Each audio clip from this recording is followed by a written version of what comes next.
عبادت عبادت کا مطلب کیا ہے؟ عبادت عربی لفظ اب سے نکلا ہے جس کا مطلب ہے بندگی کرنا، عاجزی اختیار کرنا، حکم ماننا، یعنی انسان اپنے آپ کو اللہ کا بندہ سمجھ کر اس کے ہر حکم کو مانے۔ عبادت کی اصل حقیقت عبادت صرف چند اعمال کا نام نہیں بلکہ دل سے اللہ کی محبت، اللہ کا خوف، اللہ پر بھروسہ، اس کے حکم پر عمل۔ جب انسان اللہ کو سب سے بڑا مان لیتا ہے تو اس کی پوری زندگی عبادت بن جاتی ہے۔ عبادت کی اہمیت اللہ تعالیٰ نے انسان کو عبادت کے لیے پیدا فرمایا۔ عبادت کے بغیر زندگی بے مقصد ہو جاتی ہے، دل میں سکون نہیں رہتا، انسان گناہوں کی طرف جاتا ہے۔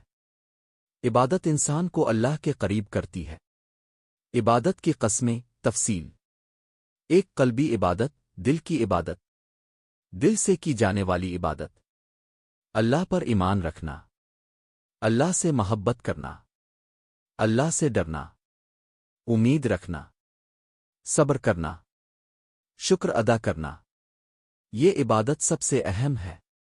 دو بدنی عبادت، جسم کی عبادت، جسم کے ذریعے عبادت، نماز پڑھنا، روزہ رکھنا، قرآن کی تلاوت، ذکر و دعا۔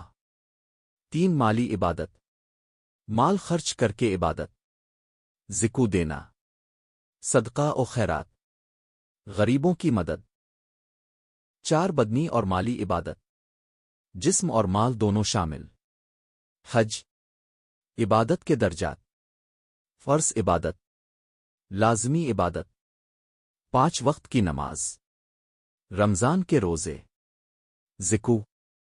حج صاحب استطاعت پر، واجب عبادت، ضروری عبادت جیسے وتر نماز، قربانی۔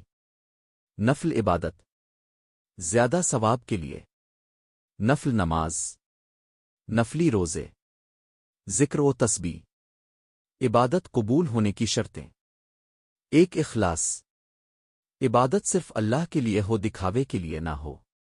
دو سنت کے مطابق ہونا، عبادت اسی طریقے پر ہو جو محمد صلی اللہ علیہ وسلم نے سکھایا۔ عبادت کے فائدے: دل کو سکون